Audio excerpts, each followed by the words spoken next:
قال الله تبارك وتعالى: لقد تاب الله على النبي والمهاجرين والأنصار الذين اتبعوه في ساعة العسرة من بعد ما كاد يزيغ قلوب فريق منهم ثم تاب عليهم إنه بهم رؤوف رحيم۔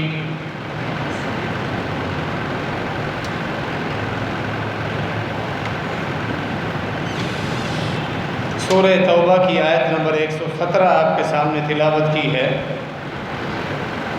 اللہ رب العالمین نے اس آیت مبارکہ میں اپنے پیغمبر خاتم النبیین جناب محمد رسول اللہ صلی اللہ علیہ وسلم اور آپ پر ایمان لانے والے آپ کے صحابہ،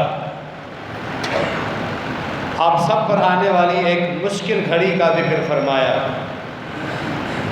نبی علیہ السلام پر اور اہل ایمان پر جو مشکل گھڑی آئی، اللہ رب العالمین نے سورہ توبہ میں اس مشکل گھڑی کا ذکر فرمایا، اور پھر اپنی رضا اور خوشنودی اور اپنی مہربانیوں کا بھی ذکر فرمایا، اور پھر پیغمبر اکرم صلی اللہ علیہ وسلم کا ساتھ دینے والے، اس مشکل گھڑی میں آپ کی پیروی کرنے والے مہاجرین اور انصار کا بھی ذکر فرمایا۔ اللہ نے فرمایا: لقد تاب اللہ علی النبی والمہاجرین والانصار۔ اللہ مہربان بن کے توجہ دیتا ہے اپنے پیغمبر پر، مہربان بن گیا ہے اللہ رب العالمین پیغمبر پر،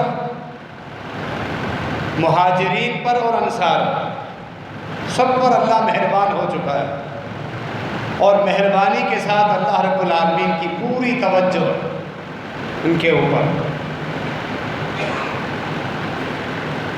جنہوں نے اپنے پیغمبر کی، اللہ کے پیغمبر کا ساتھ دیا، الذین اتبعوہ فی ساعۃ العسر، کٹھن حالات میں بھی اپنے پیغمبر کا ساتھ دیا،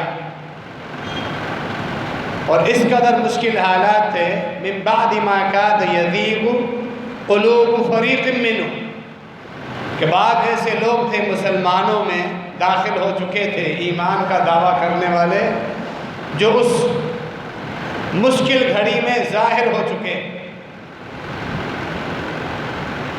اور ان کے دل ٹیڑھے ہو چکے تھے، لیکن اس وقت میں بھی مہاجرین اور انصار نے اپنے پیغمبر کا ساتھ دیا۔ جہاں منافقین ظاہر ہوئے، جھوٹے بہانے بنائے کہ پیچھے ہمارے گھروں کو سنبھالنے والا کوئی نہیں، اور آگے دشمن کی جو طاقت ہے اس سے ہم ٹکر نہیں لے سکتے، اور آگے سفر لمبا ہے وغیرہ وغیرہ، جیسے بہانے کر کے گھروں میں بیٹھ گئے، لیکن مہاجرین اور انصار کٹھن حالات میں بھی اللہ کے پیغمبر کا ساتھ دیتے ہوئے نکلے۔ اللہ نے پھر فرمایا ان کی اس قربانی کی بنا پر اللہ نے انہیں معاف کر دیا، ان پہ مہربان ہوا۔ پھر اللہ نے اس مہربانی کا ذکر فرمایا، ثم تاب علیہم، ایک مرتبہ نہیں، بار بار اللہ نے ان کو معاف کیا ہے، ان پہ مہربان ہوا۔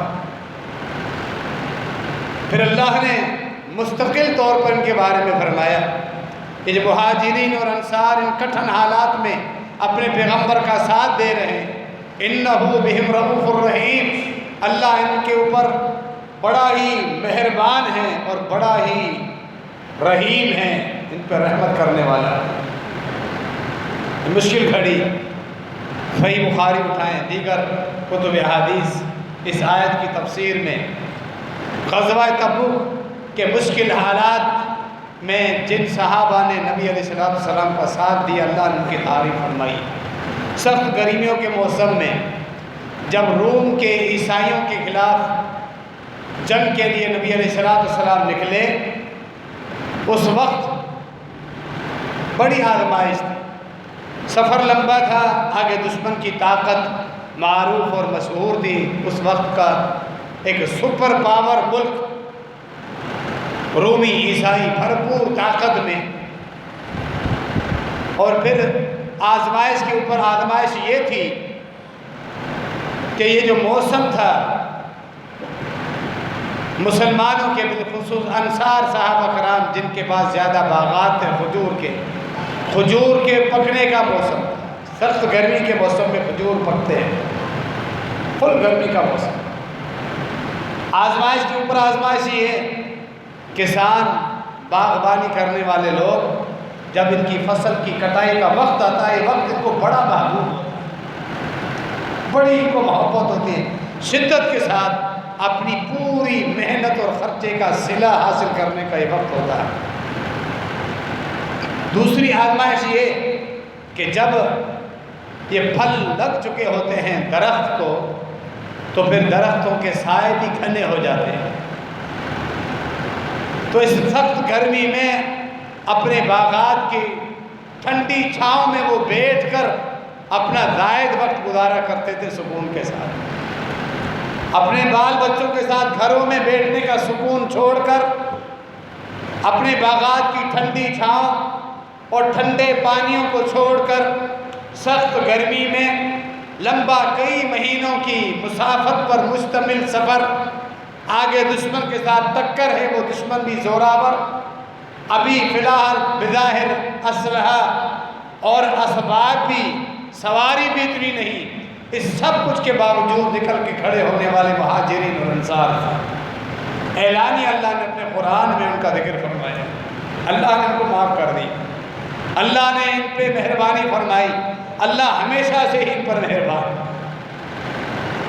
غزوہ تبوک کی تاریخ جو مسلمان ہیں، اہل سنت والجماعت ہیں، جو قرآن کو اپنی مستند احادیث کی تاریخ سے جانتے ہیں، معنی اور مفہوم سمجھتے ہیں، وہ جانتے ہیں غزوہ تبوک کی اسلام میں جو معرکات ہوئے کس قدر بڑی حیثیت ہے۔ فتح مکہ کے بعد کا یہ واقعہ غزوہ تبوک،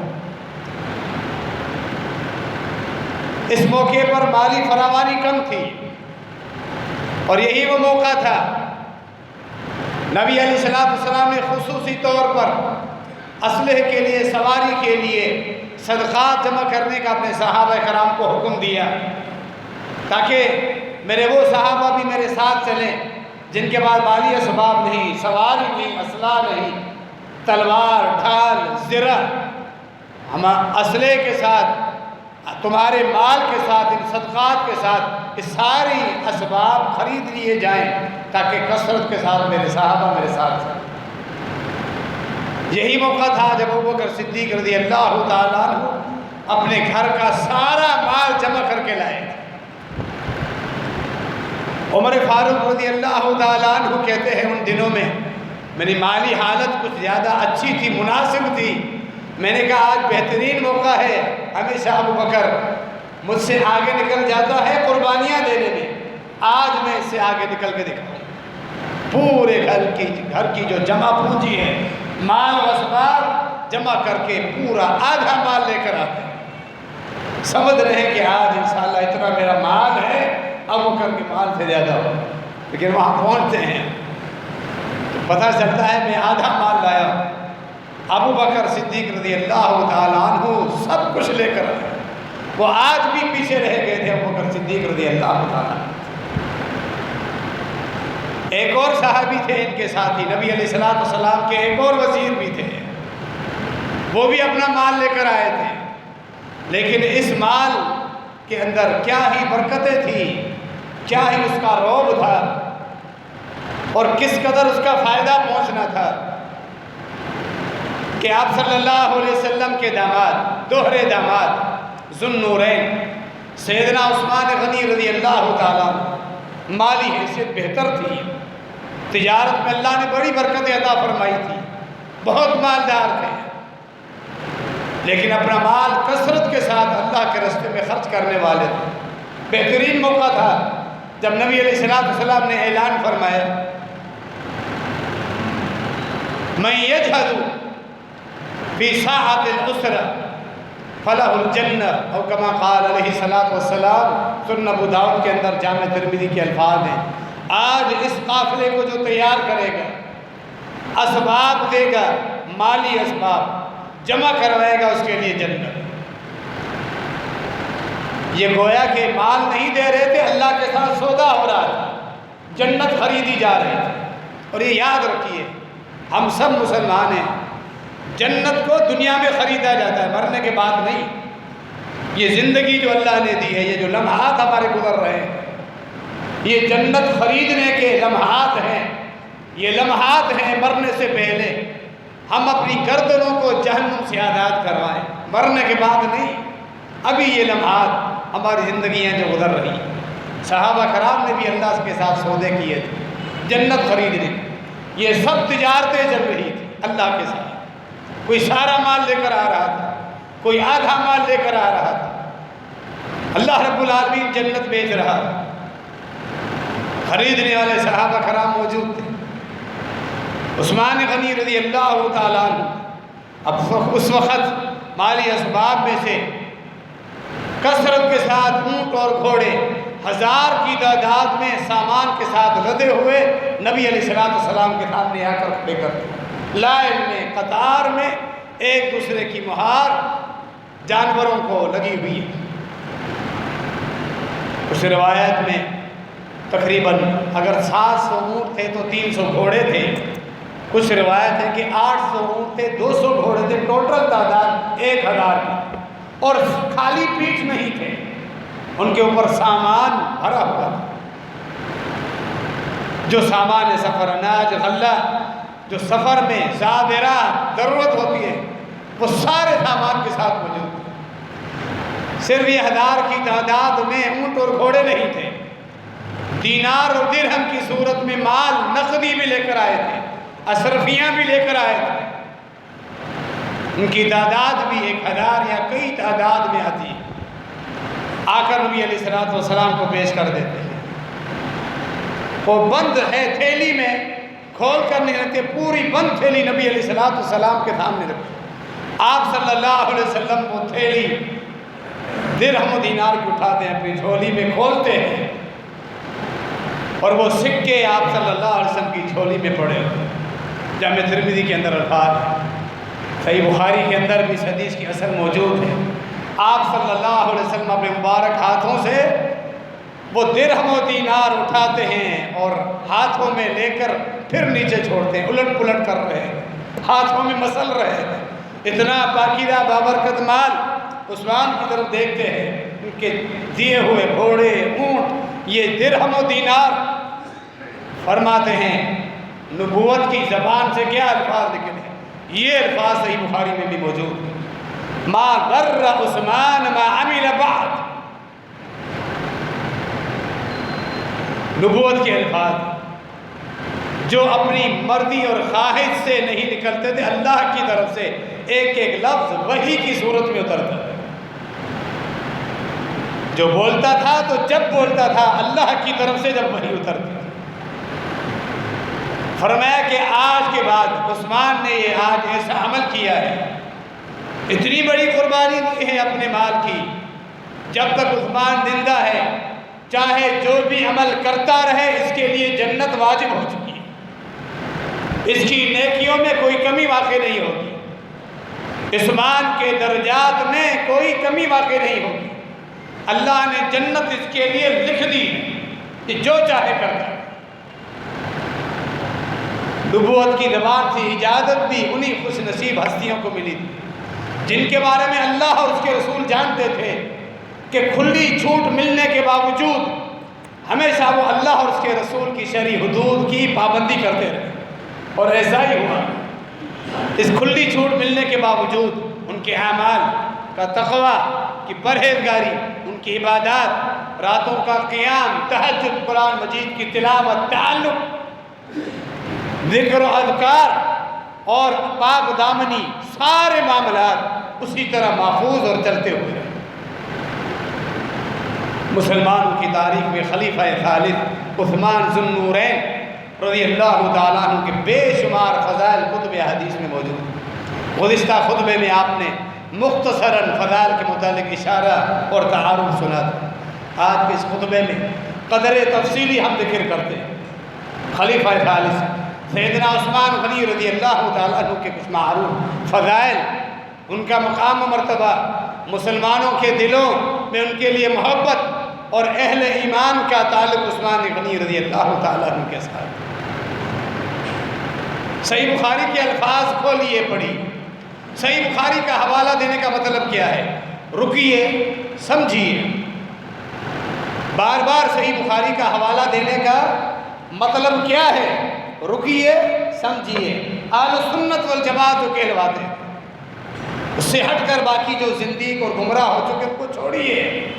جن کا دعویٰ ہے ہم سنی ہیں، اہل سنت والجماعت، اگر آپ کو سمجھتے ہیں، تمام اہل علم کا اتفاق ہے قرآن مجید کے بعد اللہ نے ان دو کتابوں کو حیثیت دی، صحیح بخاری، صحیح مسلم۔ مرفوع احادیث میں کوئی ایک حدیث بھی ضعیف نہیں ہے، اہل سنت والجماعت کے علماء کا اتفاق ہے، اجماع ہے۔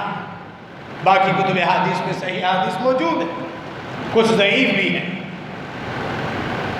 تو یہ حوالے آنے کے باوجود بھی جو اہل سنت والجماعت ہو انکار کر دے تو ہمیں کیا لگتا ہے؟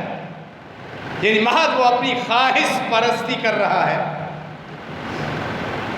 اس کے پاس اللہ اور اس کے رسول کے بتلائے گئے اصول نہیں، اس کے مقاصد کچھ اور ہے، وہ اہل سنت والجماعت سے تعلق ہی نہیں رکھتا۔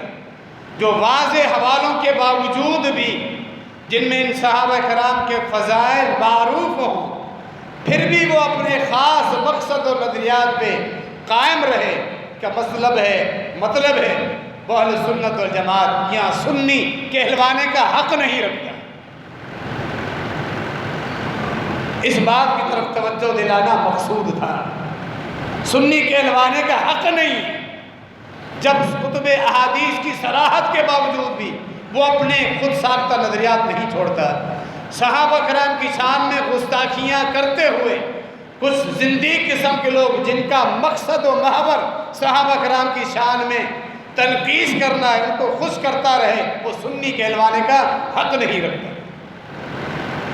میں حوالہ دے رہا تھا صحیح بخاری کا، عبداللہ بن عمر کہتے ہیں نبی علیہ السلام کے زمانے مبارک میں ہم صحابہ آپس میں بیٹھ کر یہ تذکرہ کرتے تھے، کبھی آپ صلی اللہ علیہ وسلم نے اس بات کا رد نہیں کیا۔ نبی علیہ السلام کی احادیث کی جو اقسام ہیں اس میں سے ایک حدیث کی قسم ہے جسے حدیث تقریری کہا جاتا ہے۔ نبی علیہ السلام کے سامنے کوئی لفظ، کوئی جملہ کہا جائے، کوئی عمل کیا جائے، آپ خاموش رہیں، وہ بھی حدیث ہے، وہ بھی شریعت۔ نبی علیہ السلام کے زمانے مبارک میں کوئی معاملہ ہو، کوئی کام کیا جائے، خواہ آپ کے سامنے یا آپ کی غیر موجودگی میں، آپ نے اس کی کوئی نکیر نہیں فرمائی، انکار نہیں فرمایا، وہ بھی حدیث ہے، وہ بھی شریعت ہے، وہ بھی دین۔ عبداللہ بن عمر کہتے ہیں ہم صحابہ بیٹھ میں آپس میں تذکرہ کرتے تھے نبی علیہ السلام کی زندگی میں کہ اس امت میں اللہ کے نبی علیہ السلام کے بعد اس امت میں سب سے اعلیٰ اور افضل ابوبکر صدیق رضی اللہ تعالیٰ، ان کے بعد عمر فاروق رضی اللہ تعالیٰ، ان کے بعد تیسرے نمبر پر سیدنا عثمان غنی رضی اللہ تعالیٰ۔ ان تین صحابہ کا ہم نام لیتے ترتیب کے ساتھ، اور کبھی اللہ کے رسول صلی اللہ علیہ وسلم نے اس بات کا رد نہیں فرمایا۔ گویا کہ سنیوں کے لیے، اہل سنت والجماعت کے لیے یہ ایک متفقہ مفہوم ہوا کہ فضائل و مراتب میں، درجات کی بلندی میں، صحابہ کی ترتیب میں ابوبکر صدیق رضی اللہ تعالیٰ عنہ سب سے اول نمبر پر، کے بعد عمر فاروق رضی اللہ تعالیٰ عنہ، پھر عثمان غنی رضی اللہ تعالیٰ عنہ، پھر چوتھے نمبر پر خلیفہ رابع امیر المومنین سیدنا علی بن ابی طالب رضی اللہ تعالیٰ عنہم اجمعین۔ یہ ترتیب ہے اہل سنت والجماعت۔ آپ نے سنا گزشتہ خطبے میں اللہ کے نبی علیہ السلام کی ایک بات دیگر ہے، دو بیٹیوں کے ساتھ نکاح ہوا، رقیہ رضی اللہ عنہ وہ فوت ہوئی، غزوہ بدر کے موقع پر عثمان غنی جا رہے تھے، نبی علیہ السلام کے حکم پر بیٹھ گئے، آپ میری بیٹی یعنی آپ کی گھر والی کی دیکھ بھال کریں، بیمار ہے۔ تو نبی علیہ السلام نے باقاعدہ بدری صحابہ کی طرح عثمان غنی رضی اللہ تعالیٰ عنہ کا مال غنیمت میں حصہ رکھا، یعنی کہ بدری صحابہ کے لیے جو فضائل ہے وہ فضیلت عثمان غنی رضی اللہ عنہ۔ رقیہ رضی اللہ عنہ کی وفات ہوئی، نبی علیہ السلام نے اپنی دوسری بیٹی ام کلثوم رضی اللہ عنہا سے نکاح کیا۔ زندیق اور ظالم قسم کے لوگ جن کی طرف آپ اشارے سن رہے ہیں، جن کا ٹارگٹ ہی صحابہ کرام کی شان میں تنقیص کرنا ہے، اپنی خود ساختہ تاریخ میں ایک ایسا موڑ لاتے ہیں زبردستی، صرف اپنے ہم نواؤں کو متاثر کرنے کے لیے کہ نبی علیہ السلام کی ان بیٹیوں کا ہی انکار کر دیں۔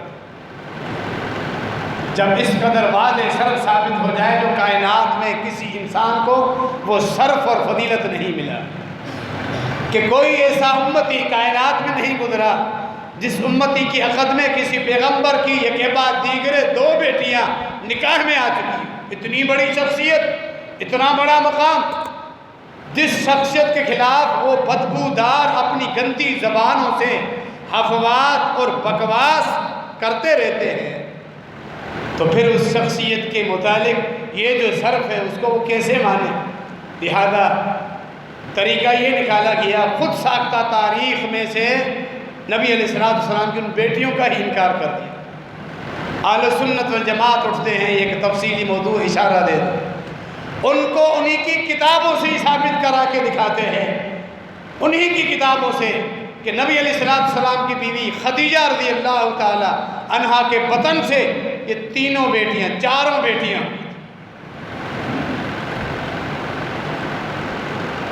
خود نبی علیہ السلام کی وہ بیٹیاں ہیں۔ اما خدیجہ رضی اللہ عنہ صاحب کا خاوند سے نہیں ہوتی، بلکہ نبی علیہ السلام کی بیوی خدیجہ رضی اللہ تعالیٰ عنہ سے، رقیہ رضی اللہ عنہ، ان سے پہلے زینب رضی اللہ عنہ جو ابو العاص رضی اللہ تعالیٰ عنہ کے عقد نکاح میں آئی، ان کے بعد رقیہ، پھر ام کلثوم، دونوں کے بعد دیگرے عثمان غنی رضی اللہ تعالیٰ عنہ کے عقد نکاح میں سب سے چھوٹی نبی علیہ السلام کی بیٹی سیدہ فاطمہ رضی اللہ عنہ، جنت کی خواتین کی ملکہ کا نکاح سیدنا علی بن ابی طالب رضی اللہ تعالیٰ عنہ سے۔ بہرحال اتنا بڑا شرف اللہ رب العالمین نے سیدنا عثمان غنی رضی اللہ تعالیٰ عنہ کو عطا فرمایا، یہ شرف اس کائنات میں پہلے کسی کو نہیں ملا۔ عثمان غنی رضی اللہ تعالیٰ عنہ کا مقام و مرتبہ، وہ فضائل، نیکیاں، عبادات، صحابہ کرام میں سے ان صحابہ کا ایک خاص مقام ہے جنہوں نے 2 مرتبہ دوہری ہجرتیں کی۔ سب سے پہلے مکے میں جب کفار کی طرف سے تکلیفیں زیادہ بڑھ گئی تھی، حبشہ کی طرف ہجرت کر کے گئے تھے مسلمان۔ حبشہ کی طرف ہجرت کرنے والوں میں عثمان غنی رضی اللہ تعالیٰ عنہ، نبی علیہ السلام کی بیٹی عثمان غنی رضی اللہ تعالیٰ عنہ کی پہلی گھر والی رقیہ رضی اللہ عنہ اپنے خاوند کے ساتھ تھی حبشہ کی ہجرت کی طرف۔ پھر حبشہ کے بعد جب نبی علیہ السلام نے مدینہ کی طرف ہجرت کی تو حبشہ والے مہاجرین ڈبل ہجرت کرتے ہوئے وہاں حبشہ سے مدینہ پہنچے۔ نبی علیہ السلام نے صحیح بخاری کے اندر الفاظ موجود ہے، جنہوں نے مدینہ کی طرف ہجرت کی ہے ان کے لیے ایک ہجرت ہے، جو حبشہ گئے پھر مدینہ آئے، فرمایا ان کے لیے دوہری ہجرت کا ثواب، دوہری ہجرت ڈبل ثواب ہے۔ کس قدر خوش نصیبی جب ہجرت کر کے گئے اپنے گھر والوں کے ساتھ۔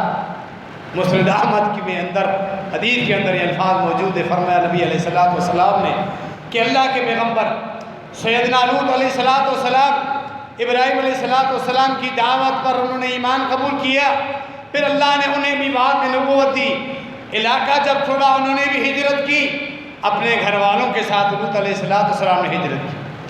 فرمایا لوط علیہ السلام کے بعد اگر کسی اہل ایمان نے اپنے گھر والوں کے ساتھ ہجرت کی ہے وہ میرا داماد عثمان غنی ہے۔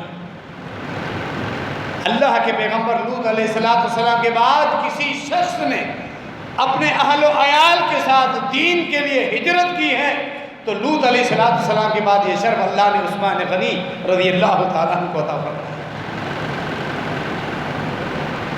غزوہ بدر کی شرکت یہ کوئی کم شرف نہیں جو اللہ رب العالمین نے عثمان غنی رضی اللہ تعالیٰ عنہ کو عطا فرمایا۔ حاتب بن ابی بلتہ رضی اللہ تعالیٰ صحابہ ہے، صحابی میں سے، صحابہ سے بچی تقاضوں کے تحت بعض مرتبہ غلطیاں ہوئیں، اللہ نے قرآن اتارا، ان کے لیے معافی کا اعلان فرمایا۔ جب مکہ پر حملہ کرنے کا وقت آیا، معاہدہ خود مکے کے مشرکین نے توڑا، نبی علیہ السلام خاموشی کے ساتھ جنگ کی تیاری کر رہے تھے۔ حاتب بن ابی بلتعہ رضی اللہ تعالیٰ عنہ، صحیح بخاری میں ان کا واقعہ آتا ہے، وہ کہتے ہیں کہ چونکہ باقی سارے جو مہاجرین تھے ان کے رشتہ دار مکے میں موجود تھے، جب ہم حملہ کریں گے تو ان کے رشتہ دار اپنے اپنے رشتے کی وجہ سے ان کے گھر محفوظ رہیں گے مہاجرین۔ میں تو ایک حلیف تھا، میرا کوئی رشتہ دار نہیں، میرے گھر والوں کو یہ نقصان پہنچائے گا، خاموشی کے ساتھ ایک خط لکھ کے بھیجوں، محض اس لیے کہ ان کے اوپر میرا احسان ہوگا۔ اور عرب کے اندر عادت تھی، وہ احسان کا بدلہ کبھی بھلاتے نہیں تھے، وہ اپنے احسان کرنے والے کا احسان ہمیشہ یاد رکھتے تھے۔ احسان فراموشی عرب کے اندر زمانہ جاہلیت میں بھی نہیں تھی، اسلام کے بعد بھی نہیں تھی۔ عرب قوم کے اندر بے شمار خوبیاں بھی موجود تھیں۔ میں نے خط بھیجا، مجھے یقین تھا اللہ اپنے پیغمبر کو غلبہ دے گا، اور یہ تھی ایک قسم کی خیانت، فوجی راز میں کھول رہا تھا، لیکن میں مجبور ہوا اپنے گھر والوں کی وجہ سے۔ نہ ارتداد تھا نہ کفر تھا، محض میرے گھر والوں کی حفاظت ہو گئی۔ خاتون کو پیسے دیے اور میرا خط لے کر جائے، مکہ پہنچا، جبریل امین اترے، اللہ کے نبی علیہ السلام کو بتا دیا۔ نبی علیہ السلام نے بلائے علی بن ابی طالب رضی اللہ تعالیٰ عنہ، ابو برزۃ غنوی، سیدنا زبیر بن عوام رضی اللہ، فرمایا اپنے گھوڑے دوڑاتے ہوئے جاؤ، مکہ اور مدینہ کے درمیان ایک جگہ ہے روضہ خاک، وہاں اونٹنی پر سوار ایک خاتون ملے گی، اس خاتون کے پاس ایک چٹھی ہوگی، ایک خط ہوگا، تمہارا کام ہے وہ خط لے کر میرے پاس آئے۔ علی بن ابی طالب رضی اللہ تعالیٰ عنہ اپنے ساتھیوں کے ساتھ اپنے گھوڑوں کو بڑی اسپیڈ کے ساتھ دوڑاتے ہوئے وہاں پہنچتے ہیں۔ نبی علیہ السلام کے فرمان کے مطابق روضہ خاک کو وہاں پہنچتے ہیں، وہاں انہیں اونٹنی پر ایک خاتون جو مکے کی طرف جا رہی ہے وہ ملتی ہے۔ اللہ کے نبی علیہ السلام کی پیشن ہوئی، وحی کے ذریعے جو اطلاع ملی وہ 100% درست ہی ہونی تھی۔ خاتون سے کہا تمہارے پاس ایک خط ہے وہ ہمیں دے دو۔ خاتون نے انکار کر دیا، میرے پاس کوئی خط نہیں، خط تو تمہارے پاس ہے۔ سامان جو تھیلیاں وغیرہ جو اس وقت جو بھی خاتون کے پاس موجود تھی وہ تلاش کر لی، کہیں سے بھی وہ خط نہیں ملا، کجاووں میں، دھمان میں، پالان کے نیچے، کہیں سے بھی خط نہیں ملا۔ علی بن ابی طالب رضی اللہ تعالیٰ عنہ کے ساتھی پریشان ہو گئے، علی خط تو نہیں۔ صحابہ کرام بالخصوص علی رضی اللہ تعالیٰ اللہ کے نبی علیہ السلام کے ساتھ محبت، نبوت پر ایمان، فرمایا ما کذب رسول اللہ صلی اللہ علیہ وسلم، اپنے ساتھیوں سے کہنے لگے کیسے ممکن ہے، اللہ کے پیغمبر نے فرمایا روضہ خاک پر تمہیں خاتون ملے گی، اس کے پاس خط ہے، اور اس خاتون کے پاس خط نہ ہو یہ ممکن ہی نہیں۔ یعنی یہ تحقیق اور جستجو کا معاملہ نہیں تھا، یہ ایمان کا معاملہ بن چکا تھا۔ دوسرے لفظوں میں ہماری تحقیق کے مطابق خط نہیں ہے، ہمارے ایمان میں یہ چیز ہے کہ خط خاتون کے پاس موجود، جو نبوت پر ہمارا ایمان۔ سخت الفاظ میں دھمکی دی علی بن ابی طالب رضی اللہ تعالیٰ، خاتون خط تمہارے پاس ہے دے دے، ورنہ ہم تمہیں کپڑوں سے بھی مجرد کر سکتے ہیں، حکم ہی ایسا ہے۔ جب یہ دھمکی سنی خاتون سمجھ گئی یہ لوگ مجھے چھوڑیں گے نہیں، ان کے پاس باقاعدہ اتھینٹک سورس کے ذریعے علم ہو چکا ہے کہ خط میرے پاس ہے۔ خاتون نے اپنے بال کھولے، بالوں کی چٹیا میں خط لپٹا ہوا تھا، وہ کھول کے خط دے دیا علی رضی اللہ تعالیٰ، یہی حکم کا خط لے کے آئے، امانت تھی اللہ کے نبی علیہ السلام کی۔ علی رضی اللہ تعالیٰ عنہ نے خط مٹھی میں لیا، اسی طرح بند کھول کے پڑھا، نہیں دیکھو تو صحیح کیا ہے، نہیں اللہ کے نبی علیہ السلام کا جتنا حکم تھا اس پر اتنا ہی عمل کرنا. راز تھا، امانت تھی، مٹھی میں بند خط. خاتون کے ساتھ کوئی معاملہ آگے نہیں کرنا تھا، مار کٹائی سزا کچھ بھی نہیں، چھوڑ دیا خاتون. واپس مدینہ منورہ پہنچتے ہیں، صحابہ کرام موجود ہیں، عمر فاروق موجود ہے، حاتب بن ابی بلتہ موجود ہے. نبی علیہ السلام خط کھول کر پڑھتے ہیں. اطلاع بھیجی جا رہی تھی مکے والوں کو، چند دنوں میں تمہارے اوپر حملہ ہونے والا ہے. فرمایا نبی علیہ السلام نے، ما ھذا یا حاتب، یہ کیا معاملہ ہوا ہے حاتب؟ اٹھے، اللہ کے نبی علیہ السلام کے قریب آئے. فرمایا اللہ کے نبی صلی اللہ علیہ وسلم، نہ تو میں نے آپ کے دین سے انکار کیا ہے، نہ میرے اندر ارتداد ہے، نہ کفر ہے.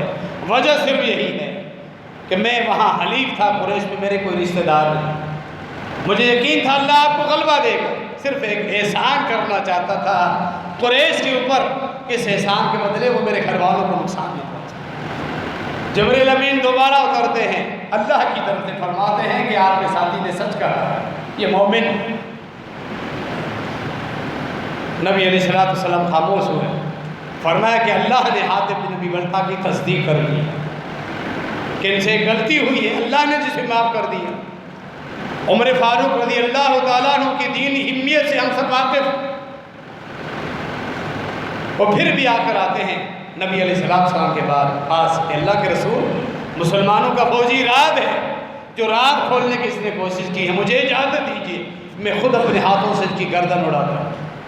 اتنی بڑی خیانت. فرمایا عمر کیا تمہیں معلوم نہیں حاتب، آپ سوچ رہے ہیں کہ عثمان غنی کا تعلق اس واقعے کے ساتھ کیسے جڑتا ہے. تعلق اب جڑتا ہے، سنیے گا. فرمایا نبی علیہ السلام نے، عمر آپ اس کی گردن اڑانا چاہتے ہیں، تمہیں معلوم نہیں حاتب بدری صحابی ہے، بدر میں میرے ساتھ شریک تھا.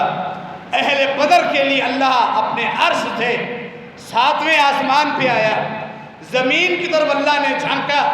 اطلع علی اہل بدر، اہل بدر کے لیے اللہ نے جھانک کے فرمایا، اے میرے بدری صحابیوں، پیغمبر کے صحابہ، اس بدر میں شرکت کی وجہ سے میں نے تمہارے اگلے پچھلے سارے گناہ معاف کر دیے، جو چاہے تم کرتے رہو، تمہارے لیے پیش کی معذرت مغفرت. یہ وہی حاکم اللہ نے جس کے لیے معافی کا اعلان کر دیا.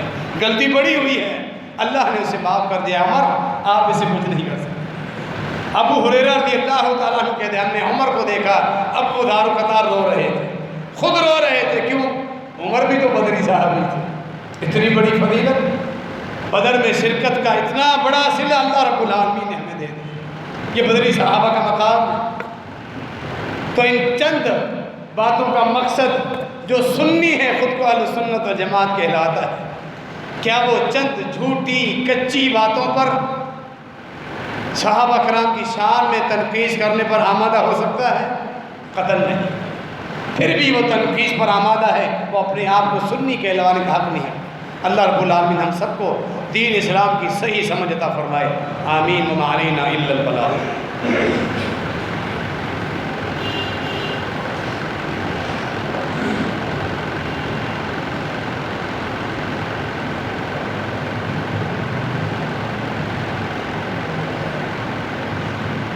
إن الحمد لله نحمده ونستعينه ونستغفره ونعوذ بالله من شرور أنفسنا ومن سيئات أعمالنا من يهده الله فلا مضل له ومن يضلل فلا هادي له وأشهد أن لا إله إلا الله وحده لا شريك له وأشهد أن محمدا عبده ورسوله.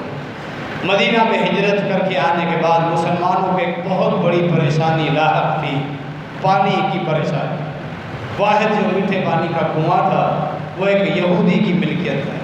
خبیث لعین یہودی، مسلمانوں کا دشمن، اسلام کا دشمن، دل میں بغض بھرا ہوا، وہ پانی کے ڈول بیچتا تھا مسلمانوں کو مہنگے دام. بڑی تکلیف میں تھے مسلمان. وہ روما کا کنواں مشہور تھا، بئر رومیہ. نبی علیہ السلام نے اعلان فرمایا اس یہودی سے یہ کنواں کون خریدے؟ من یشتری بئر روما فلہ الجنہ، اس کے لیے جنت. جب جنت کا سنا کہ اللہ کی طرف سے اللہ اور اس کے رسول جنت کا سودا کر رہے ہیں۔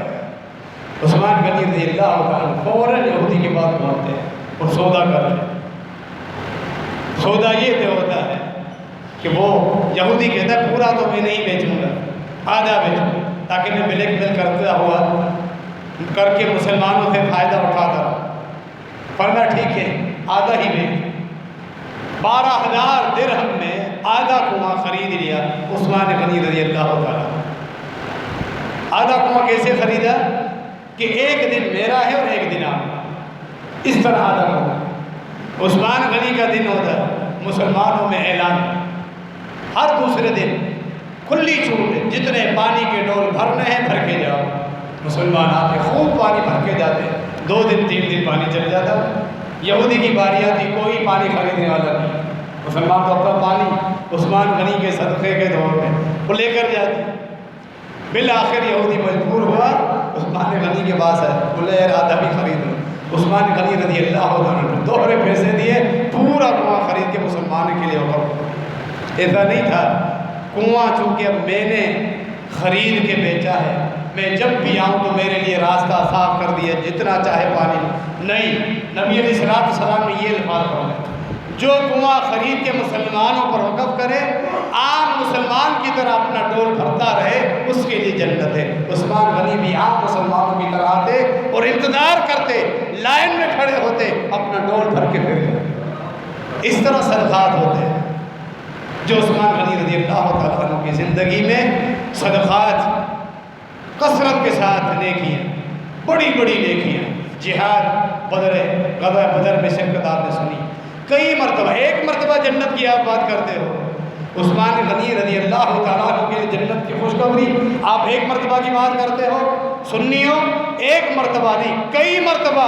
یہ عظیم انسان ہے جن کو نبوت کی زبان سے جنتی ہونے کی خوشخبری مل چکی ہے کئی مرتبہ۔ اس عظیم ہستی کے خلاف بکواس کرنے والا کیا وہ خود جنت کی خوشبو پا سکتا ہے؟ یہی عثمان، نبی علیہ السلام فرمایا اس کے لیے جنت ہے، وہ کنواں خریدا، مسلمانوں کے حوالے کر دیا۔ احد پہاڑ والی معروف حدیث، نبی علیہ السلام ساتھ ہیں، تینوں وزیر آپ کے ساتھ ہیں دائیں بائیں، ابو بکر بھی ساتھ ہیں، عمر بھی ساتھ ہیں، عثمان بھی ساتھ ہیں۔ لرزنے لگا احد، فرمایا کیوں لرز رہے ہو؟ احد تمہیں معلوم نہیں تمہارے اوپر ابھی کون ہے؟ اللہ کے نبی ہیں، صدیق ہیں، 2 شہید موجود۔ نبی علیہ السلام نے فرمایا یہ شہید ہے، عمر بھی عثمان بھی، یعنی خاتمہ خیر پر ہوگا، ایمان پر ہوگا، شہادت پر خاتمہ ہوگا، یہ بھی جنت کی ہی خوشخبری۔ عشرہ مبشرہ میں سے جنہیں نبوت کی زبان سے جامع ترمذی کی معروف حدیث بیک وقت جنتی ہونے کی خوشخبری سنائی گئی، وہاں بھی عثمان غنی آپ کو ملیں گے۔ پھر اس کے علاوہ بھی ایک مرتبہ نبی علیہ السلام تنہائی اختیار کرنے کے لیے باغ میں بیٹھ گئے، صحابہ کرام آپ کو تلاش کرتے ہوئے، جو تعلق تھا جس حساب سے ابو بکر صدیق سب سے پہلے پہنچتے ہیں۔ ابو موسیٰ اشعری کہتے ہیں میں آیا دیکھا آپ باغ میں اکیلے ہیں، باغ کے دروازے پہ کھڑا ہو گیا، آپ تنہائی چاہتے ہیں، آپ کی اجازت کے بغیر کسی کو باغ کے اندر جانے نہیں دوں۔ سب سے پہلے ابو بکر فرمایا ٹھہر جاؤ، اللہ کے نبی سے اجازت لے کے آؤں گا پھر آئیں گے۔ فرمایا ابو بکر آنا چاہتے ہیں آپ کے پاس، فرمایا اجازت دیجیے، اور اسے جنت کی خوشخبری سنائی۔ اللہ نے آپ کو اجازت دی ہے، ساتھ جنت کی اللہ کے نبی صلی اللہ علیہ وسلم اجازت دی ہے، جنت کی خوشخبری سنائی۔ آتے ہیں نبی علیہ السلام کے پہلو میں کنویں کے اوپر جو دیوار ہوتی ہے، نبی علیہ السلام دیوار کے درمیان میں بیٹھے ہوئے تھے، دائیں جانب ابو بکر صدیق بیٹھے،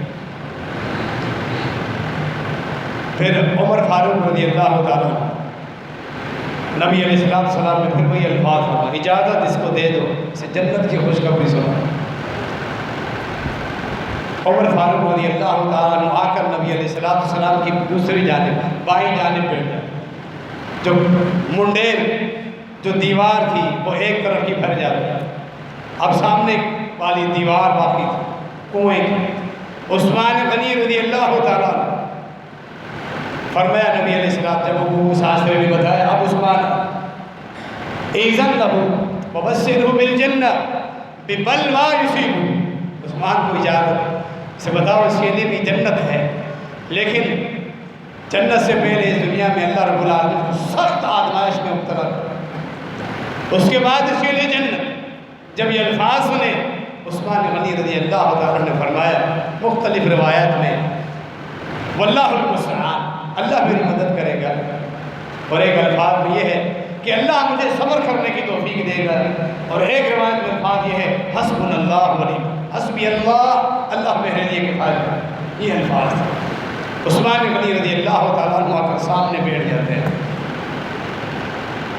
حسن بصری رضی اللہ تعالیٰ عنہ تابعی جب یہ روایت بیان کرتے فرماتے اس حدیث کو دیکھتے ہیں ہم تو ہمیں اندازہ ہوتا ہے کہ جس طرح اللہ کے نبی صلی اللہ علیہ وسلم کے ساتھ آپ کے تینوں یہ وزیر بیٹھے ہوئے تھے، آپ تینوں کی قبریں بھی نبی علیہ السلام کے ساتھ اسی طرح بنی ہوئی، قیامت کے دن اسی طرح اٹھے، آپ کے ساتھ تھے، آپ کے دائیں اور بائیں ابو بکر اور عمر، دونوں کی قبریں بھی نبی علیہ السلام کے ساتھ۔ سامنے والی دیوار پہ بیٹھے عثمان تو روضہ مبارک کے سامنے بقیع کے قبرستان میں عثمان غنی رضی اللہ تعالیٰ عنہ مدفون۔ قیامت کے دن بھی یہ چاروں اسی طرح ہوتے۔ یہ سب نشانیاں عثمان غنی رضی اللہ تعالیٰ عنہ، ابو بکر اور عثمان، اب تک قیامت والوں کے لیے اللہ نے یہ حجت قائم کر دی ہے۔ وہ جن کے دلوں میں بغض ہے، جن کو خوش کرنے کے لیے سنی ہو کر یہ بکواس کرتے رہتے ہیں، وہ جو خود زندیق ہے وہ اس تکلیف ان سے یہ منظر دیکھا نہیں جاتا۔ اللہ کے نبی صلی اللہ علیہ وسلم کے ابو بکر اور عمر ہیں، مسلمان جہاں نبی علیہ السلام پر درود و سلام پڑھنے آ رہے ہیں وہاں ابو بکر پر بھی سلامتیاں پڑھی جا رہی ہیں، عمر پر بھی سلامتیاں پڑھی جا رہی ہیں، صحابہ کے بعد قبرستان پر جاتے ہیں وہاں صحابہ کے لیے بھی سلامتیاں اور پھر دعائیں پڑھی جا رہی ہیں۔ ان سے یہ منظر برداشت ہی نہیں ہوتا، نہ وہ بقیع کے قبرستان جاتے ہیں، نہ مسجد نبوی میں روضہ رسول کے قریب آتے ہیں۔ ان کی آنکھیں برداشت نہیں کرتی کہ ہم دیکھ سکیں۔ کیا یہ اللہ کی نشانی نہیں؟ یہ بئر روما جو خریدا تھا عثمان غنی رضی اللہ تعالیٰ، وہ کنواں، اس کنویں کی زمین آج تک عثمان کے نام پہ وقف ہے، جب سے وقف ہوتی ہوئی چلی آ رہی تھی۔ سعودی عرب مملکت توحید آج تک عثمان غنی رضی اللہ تعالیٰ عنہ کے نام سے ان کے بینک اکاؤنٹ کے نام پہ وہ اکاؤنٹ کھلا ہوا ہے۔ یہ زمین وقف ہے عثمان غنی کے نام پہ، زمین سے جتنا بھی فائدہ ہو رہا ہے عثمان غنی کے اکاؤنٹ میں جا رہا ہے، اس اکاؤنٹ میں سے پھر مسلمانوں کے فائدہ عام کے لیے پیسہ خرچ ہو رہا ہے۔ اللہ کی نشانیاں موجود ہیں، کس کس نشانیاں کا یہ لوگ اور زندگی انکار کریں۔ عثمان غنی رضی اللہ تعالیٰ عنہ کی قربانیوں کا کیا ذکر کیا جائے، مظلومانہ شہادت جو نبی علیہ السلام نے پیشن گوئی فرمائی، اللہ سے دعا کی اللہ مجھے تو ثابت قدم رکھنا، اور پھر باقی روایت میں الفاظ بھی ہیں جامع ترمذی سنن ابن ماجہ میں، اللہ آپ کو عزت اور تکریم کا حلہ قمیص پہنائے گا، منافق وہ قمیص آپ کی اتارنا چاہیں گے آپ نے اتار دی، وہی خلافت کا حلہ، خلافت والی قمیص اللہ نے پہنائی۔ جب عمر فاروق رضی اللہ عنہ کی شہادت ہوئی، اپنے بعد 6 صحابہ کے نام لے، ان میں سے کسی کو چن لینا، ان میں علی بن ابی طالب کا بھی نام تھا، عثمان غنی رضی اللہ تعالیٰ عنہ کا بھی نام۔ مشاورت ہوئی، بالآخر طے ہوئی بات عثمان غنی رضی اللہ تعالیٰ عنہ پر۔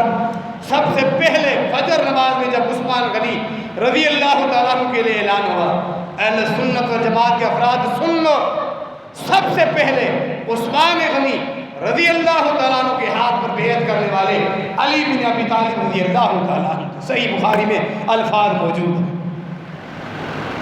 اب بھی بار بار آپ سن رہے ہیں کہ ان عظیم شخصیتوں کے خلاف کوئی بکواس کرے، آپ کہہ سکتے ہیں، ہم کہہ سکتے ہیں، تو سنی کہلوانے کا حق نہیں۔ پھر جب یہودی مسلمانوں کا لباس پہن کے فتنہ پھیلانے کے لیے عثمان غنی رضی اللہ تعالیٰ عنہ کے خلاف سازشیں کی گئی، بالآخر گھیرا تنگ کر کے روزے کی حالت میں کثرت کے ساتھ روزے رکھتے تھے، قرآن مجید کی تلاوت تہجد پڑھتے تھے، شہادت ہوئی۔ اس رات خواب دیکھا تھا، ابو داؤد جامع ترمذی کی روایت، اللہ کے نبی علیہ السلام کے ساتھ ملاقات ہوئی ہے، عثمان افطر عندنا، کل کی افطاری ہمارے ساتھ کرنی ہے۔ دوسرے دن ہی شہادت ہو چکی تھی عثمان غنی رضی اللہ عنہ۔ کتنے فضائل اور مناقب سنیں گے۔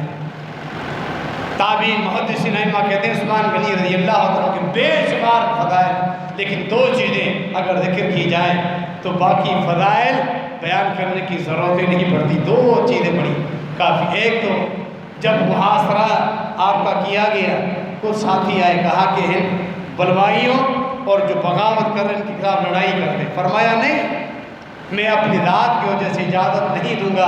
اللہ کے نبی علیہ السلام کے شہر مدینہ منورہ میں خون خرابہ، میں صبر کر لوں گا، میں ان کے خلاف لڑنے کی اجازت نہیں دوں گا۔ قربان ہو گئے، مدینہ منورہ میں خون بہانے کی اجازت، اپنا خون بہا دیا، خود شہید ہو گئے، لیکن مدینہ منورہ میں خون خرابے کی اجازت نہیں۔ کتنی بڑی قربانی۔ دوسری بڑی نیکی پوری امت پر احسان ہے۔ یہ جو قرآن آپ پڑھ رہے ہو، پوری دنیا میں قرآن کے نسخے موجود ہیں، یہ عثمان غنی رضی اللہ تعالیٰ عنہ کی محنت ہے، ان کا فیصلہ ہے۔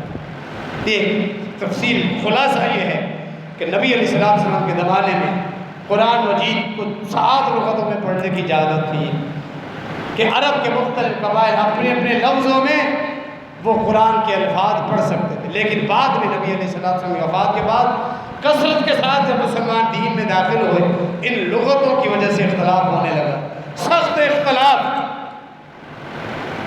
تو عثمان غنی رضی اللہ تعالیٰ نے 6 لغتیں ختم کروا کے لغت قریش پر قرآن کا نسخہ جمع کروایا۔ کتابی صورت میں جمع کرنے والے ابوبکر صدیق، سب سے پہلے اعلان ہوا عمر فاروق رضی اللہ تعالیٰ عنہ۔ ابوبکر صدیق نے پورا قرآن 114 صورتیں ایک کتابی صورت نسخے میں جمع کروائے۔ عثمان غنی رضی اللہ تعالیٰ عنہ نے باقی 6 لغتیں حذف کروا کے لغت قریش میں قرآن کے نسخے لکھوائے، اور پھر جہاں تک اسلام پہنچ چکا تھا وہاں نسخے بھیجے۔ فرمایا کہ یہ نسخے دیکھ کر اپنے اپنے نسخے بناؤ، باقی پرانے نسخے وہ انہیں آپ کسی طرح پوشیدہ کر دیں، باقی مقام محفوظ کر دیں، لیکن یہی صحیفہ چلتا تھا۔ اللہ نے پوری دنیا کے مسلمانوں کے دلوں میں عثمان غنی کے حکم کی ایسی لاج رکھی کہ تمام مسلمانوں نے اس حکم کو قبول کیا۔ عثمان غنی کے بھیجے گئے صحیفوں قرآن کے نسخوں میں سے اپنے اپنے نسخے اتار کر رہے۔ جب سے قرآن مجید کے نسخے لکھے جاتے رہے تھے، اور پھر وقت کے ساتھ تعداد بڑھتی گئی، چھپائی کا وقت آیا، آج تک پوری دنیا میں جہاں بھی قرآن کا نسخہ ہے اسے صحیفہ عثمانی کہا جاتا ہے۔ پوری دنیا کا ایک ایک فرد، ایک ایک بچہ، بزرگ، بوڑھا جب جب قرآن کا ایک حرف پڑھتا ہے، تراویح میں پڑھنے والا حافظ، عام پانچوں میں پڑھانے والا امام، جب جب خطبات میں، دروس میں، جمعوں میں آپ قرآن کی آیات سنتے ہیں، ایک ایک لفظ پہ ایک ایک 10 نیکیاں ہیں۔ ہر ایک امتی جب بھی پڑھتا ہے عثمان غنی کے کھاتے میں نیکیاں ضرور جاتی ہیں۔ یہ کتنی بڑی نیکی ہے، کتنا بڑا کام ہے جو اللہ رب العالمین نے ان کے لیے ہمیشہ بہتے ہوئے دریا اور سمندر کھول دیے ہیں۔ جو ابوبکر صدیق کا بھی یہی کھاتا کھلا، عمر فاروق رضی اللہ تعالیٰ، تینوں صحابہ کا بنیادی کردار ہے آج مسلمان یہ قرآن پڑھ رہے ہیں۔ اللہ رب العالمین ہم سب کو تمام صحابہ اہل البیت کے ساتھ محبت سچے دل سے کرنے کی توفیق عطا فرمائے۔ یہ نت نئے نکلنے والے فتنے ہیں، ان فتنوں سے اس امت محمدیہ کو، بالخصوص اہل سنت و جماعت جو سنی کہلواتے ہیں، سب کو ان فتنوں سے محفوظ رکھے۔ دین حق دین پر ہم زندگی گزاریں، اسی پر ہم سب کا خاتمہ ہو۔ اللہ رب العالمین ہم سب کے حالات پر رحم فرمائے۔ درس قرآن حدیث برائے خواتین آج بعد نماز عصر بمقام رہائش گاہ نبی بخش شامل صاحب درس دار مطالعہ سعید بن جبیر گلشن خیر محمد میں محترمہ باجی احسان صاحبہ خطاب فرمائیں گی۔